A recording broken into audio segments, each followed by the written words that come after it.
Hey, what's going on, guys? This is Miasin and welcome to my Salamangreat testing video. So before we start, friendly reminder to like and subscribe because it motivates me a lot to keep making videos like these. And by the way, I'm testing out like a new setup for this video, like starting from right now. So if you guys are interested, let me know because it's going to be a little bit more effort for me, but if it looks like better for you guys and it just like contributes to making a better, like more enjoyable to watch video, then I'm definitely down to do this. And without further ado, let's get into it. Enjoy, guys. All right, so for replay number 1, as you can see, I have a pretty good hand. I have parallel exceed Valor Nibiru. I mean, I'm going second too, so that's really insane. And I'm going second against, I guess this is supposed to be like Dragoonity, but kind of sketchy. I don't know, Solemn Strike. That's just a wacky ass list, to be honest. But he's gonna Foolish for Remus that he's not even gonna use, so what's the point? And at this point, I mean, yeah, like you have so many plays. Like you can go Gayderg and explode from there. The Romulus could have searched for, I mean, he already has Divine Lance, so like interruptions don't really affect him. But you know, I have Nibiru and Valor, so even if he makes that preemptive Crystal Wing, I really just don't care. It doesn't affect me at all. So he's gonna Ravine and pitch the strike out of everything and then search a useless Dugs that he can't use because he already wasted his normal 7 and Kuz, which is absolutely hilarious. So he's just gonna pass. And I swear on my life, I don't want to be mean or anything, but this is almost the majority of like players on EDO Pro Ignis. I mean, it's really that bad. Like people genuinely misplay that bad. It's crazy. Oh my god, what is this? Anyways, my top deck is Gazelle because I'm just really good at the game, and I'm going to search for Jack Jaguar because I don't want to send like, oh my god, it's so annoying, this freaking deck shuffling thing, but I don't want to be like sending a Jack Jaguar with my Gazelle, and I'm also kind of playing around hand shops in a weird way, but not really. So Gazelle is going to be sending the Rage. I mean, yeah, if I really was playing around hand shops, I would have just sent the Falco and then get back the Gazelle, and I mean, at this point, it's really impossible to get grinded out to death. I mean, really, my opponent has like no resources, so I'm going to normal summon that Veilings, and then, you know, this is like the point where you know you've won, so yeah, and then I'm going to be special summoning the Parallel Exceed. I'm going to make Rafflesia because at this point I get to a position where I can OTK my opponent like basically regardless of what they do, which is really sweet, to be honest.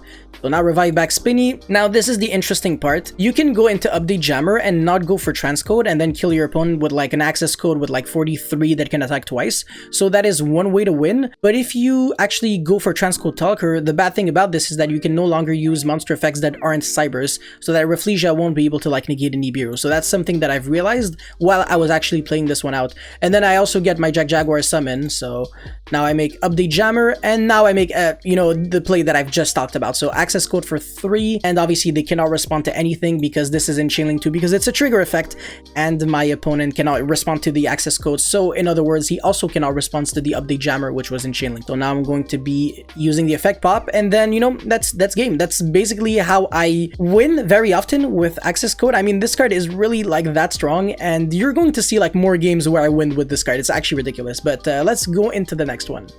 Alright, so this was kind of like a funny one because my opponent is playing the most sketchy deck I've ever... What? Revival Golem, what the hell? Anyways, he's playing literally the sketchiest deck out there, and I destroyed him. Once again, my hand is overpowered, the one of Gazelle, because I'm just good at the game. It's just like that. And even my upstart is gonna be like drawing the nuts. It's ridiculous. So then he's revealing 3. I mean, he's playing like a really sketchy deck, and I don't think he deserved to open like ties with the Kwakimeru. So, you know, he gets what he...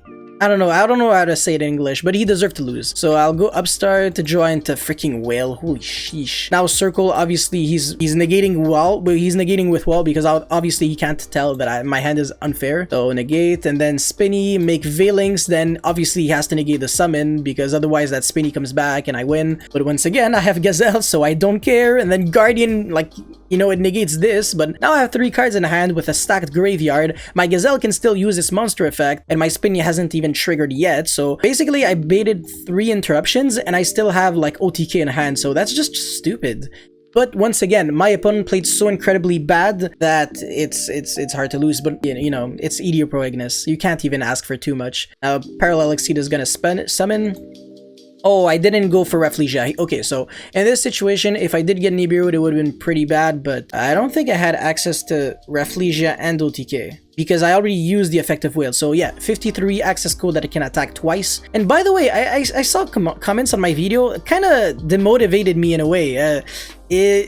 a lot of people actually, there were like, I saw 5 comments asking for no access code, and the very first word in the description was access code blah blah blah blah blah should be in the deck. So yeah, just make sure you read at least the first like line of a description before you comment. Otherwise, obviously, if everybody asks for, you know, why no access code, it's the kind of thing that I realized post-production. Like, I edit the video and I'm like, oh yeah, access code should have been in there, because I talked about it in the deck profile, I think, but I never, like, I didn't have it in like my, I don't know if I had it in my idea section, but anyways, that's besides the point. Just make sure you don't make that mistake ever again. But yeah, anyways, let's go into replay number 3 now.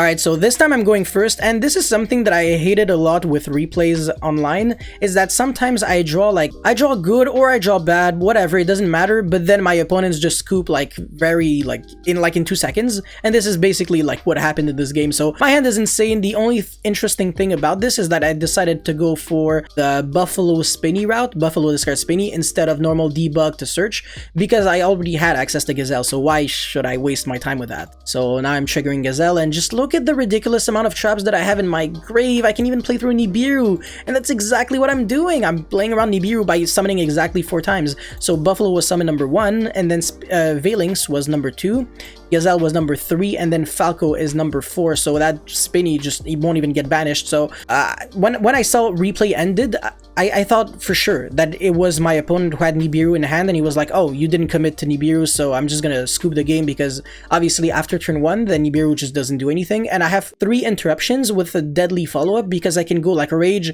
tribute the Falco, and then, you know, like pop 1 card on the field, and then, you know, reset back the circle or reset back the Rage. You know, like Gravedigger is insane, Roar is insane. It's just really hard to lose, and I really thought it was because of that, but I guess he's just playing Vampire, whatever this is. I don't know, he scooped way too early. Maybe he had to go to the washroom or something, I don't even know. But anyways, we are going to move into the 4th and final replay now.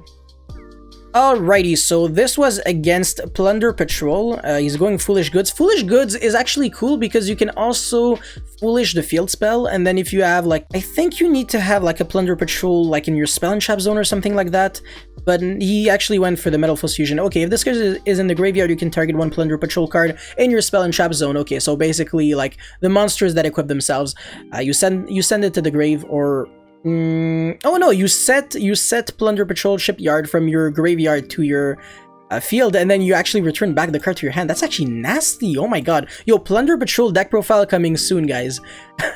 I swear. And the deck honestly has potential. So now he's getting a lot of pluses. I just don't really know how this deck works too much, so it's hard for me to commentate, but obviously the deck can make multiple interruptions, like at least 2, because the extra deck cards all have like negation or like quick effect to banish and stuff like that. It's a decent deck, but once again, my hand is unfair, so I really don't care at all.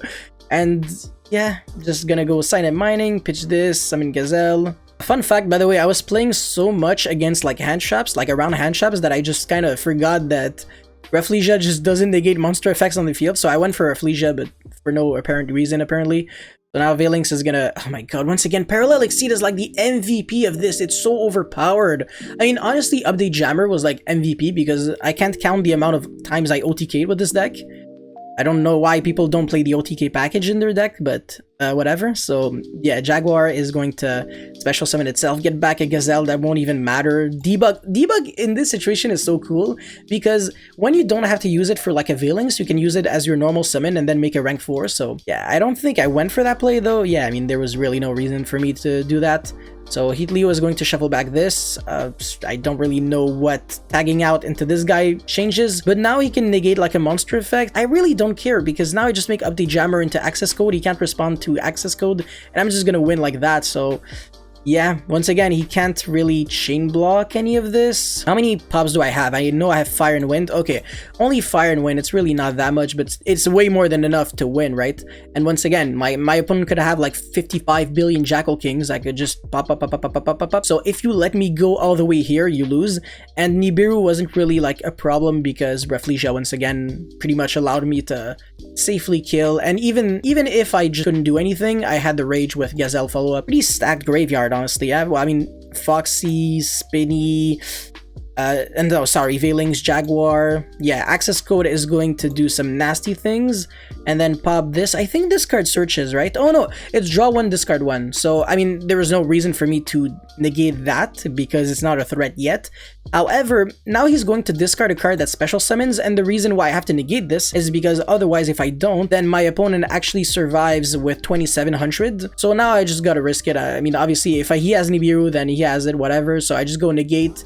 And yeah, I mean, he also takes 2000, which obviously doesn't like change anything, but I really didn't want to give him one extra turn because I just would have had like one interruption and it would have been like really bad. So this was a really awkward scenario. I basically could have made a Dweller and it would have been the exact same thing. So unfortunately, Rafflesia didn't really shine too much. I guess I want to say access code barely did much on its own. It was especially update jammer, but no, to be honest, no, access code definitely was good. I think you no longer need like Borreload, because access code just changes, like, I mean, yeah, it's just power creeps everything, to be honest, in a way, because you can make it with only 2 monsters, whereas the Borrel's, like Borreload and Borrel Sword, you need like 3+ monsters. So sometimes you have like Heat Leo and a monster. I mean, you still can't make Borreload, which is just like dumb because it's like Link 4. Sometimes you have like a Heat Leo and an update jammer and you're like, come on, really? Like, that's literally Link 5 of materials. That's Link 2, 3, 4, or 5. You get to choose. Yeah, but anyways, that was pretty much it for all the Salamangreat testing. If you have any comments or feedback, let me know in the comment section below. Once again, actually, tell me how you find this setup, because if it is, you know, if it looks good to the eye and it's not too whack, then you know, I'm definitely gonna do this in the future. And don't forget to like and subscribe because it motivates me a lot to keep making videos like these. That's pretty much all I have to say. Thank you very much for watching, and I'll see you next time. Peace.